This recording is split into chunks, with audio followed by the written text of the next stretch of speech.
Something big is coming, bigger than what is happening in Israel and Gaza, bigger than the United States just announcing it's sending a massive second carrier group to Israel.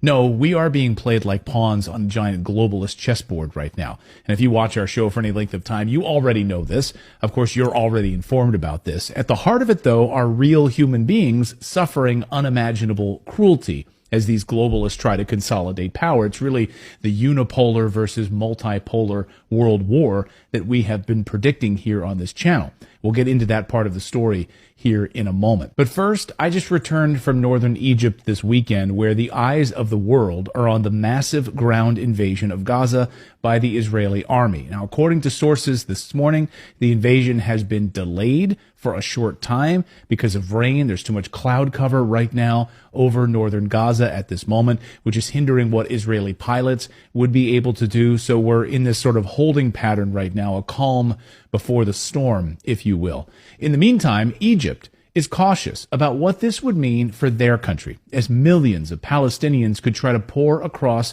into northern Egypt. Egypt has deployed troops to this area in order to prevent chaos. The ex-foreign minister of Israel says here's what should happen. Egypt should set up a massive tent city and move Palestinians into the Sinai desert so they can live in a tent city, kind of like Burning Man in the desert. The area, where were they to go? Okay.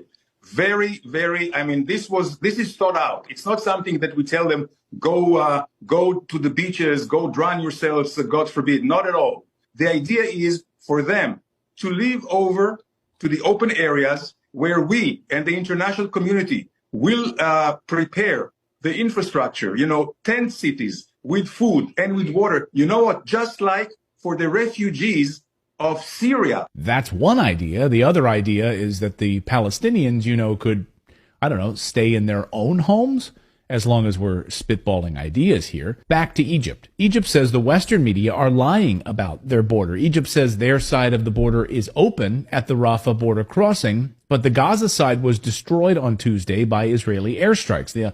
The attack on the border crossing was confirmed, in fact, by the Israeli press on Tuesday. This is not a conspiracy theory, and sources told me that the infrastructure on the Gaza side of this crossing was destroyed, so getting trucks and convoys through would be impossible. And we just got these images in a few moments ago. These are images you will not see on CNN. These are hundreds of trucks on the Egyptian side of the border filled with aid, medical supplies, food, and water, ready to cross. But they are not being allowed to cross. So why the lies by the Western media?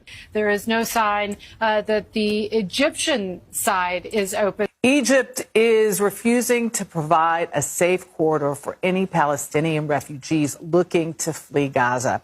So first of all, secondly, if I may, Egypt is not refusing to provide safe passage. And so still, unfortunately for the people there, no movement there. Well, I have some ideas.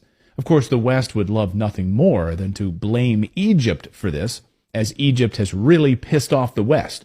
One of my commenters on a video yesterday said Egypt should join BRICS. Oh, but they already have filed to join BRICS, and they are aligning themselves with Russia and China. Just look at all the Western newspapers criticizing Egypt this morning. Reuters, which is a UK intelligence cutout, quote, Egypt moves to prevent exodus of Palestinians. What does that even mean? They're moving to prevent an exodus? Here's the New York Times, quote, as deaths soar in Gaza from Israeli strikes, Egypt offers aid, but no exit.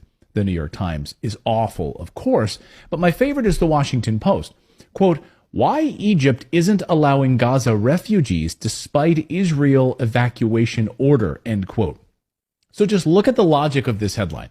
So I'm just asking the obvious question, why is it Egypt's responsibility when Israel ordered the evacuation? Now, I'm no geography expert, but if Israel wants Palestinians to move out of the way, there's a pretty big border right here where they could come through. Israel could provide them with all the help they need, right? Why would you force them through a bombed-out border crossing funnel into Egypt to live in a tent city? Journalist Mark Lamont Hill asked the same ex-Israeli foreign minister that very same question this weekend. We want to open a humanitarian corridor so they can leave. But if Hamas... So that who can leave? Citizens? You're saying civilians can leave But only through the Rafah border, correct? At this point, yes. So they can't because come. where else? Your country! They can come into Israel! But don't ask those types of questions. Instead, blame Egypt. It's all Egypt's fault. Okay, Egypt refused to send troops to help Israel, and they've moved further away from the United States and the West in recent months. Never mind that Egypt's economy is in ruins thanks to Western trade restrictions, that 2 million refugees would completely destabilize the country, and Egypt has gotten pretty darn cozy with Russia and Saudi Arabia.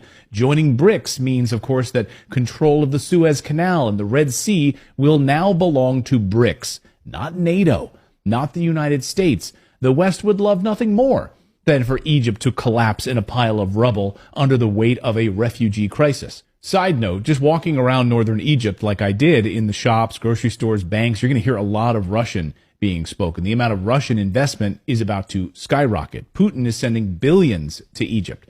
Russia is moving a huge amount of manufacturing into Egypt. It's set to bring over 35,000 jobs to Egypt. Let's be honest, Bidenomics can't hold a candle to that kind of job creation. Okay.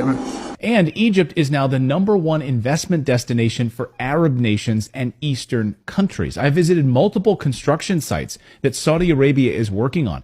$500 billion investment projects in Egypt, building massive new marinas and hotels in northern Egypt, transforming 50 islands into a mini Dubai. It will transform this once impoverished area into a boom town. There's construction everywhere. Do you think the United States likes that? It gets worse, because in a few days, China rolls out the next phase of their Belt and Road Initiative with massive investment and infrastructure through West Asia. And this week, Saudi Arabia dropped a bombshell, saying they want to step up their trade with Russia. We can't see how things are going to go, but basically admitting, yeah, we're not interested in peace talks right now with Israel anymore. We have our friend Putin to the north, so bye-bye. Think the United States likes that? Think again. The unipolar world order is collapsing right before our eyes, and the West is trying desperately to hold on to power. Something bigger than Israel is coming. The globalists' plan for power is not playing out the way they had planned, and we are seeing the first major signs this weekend that 2024 is about to look a whole lot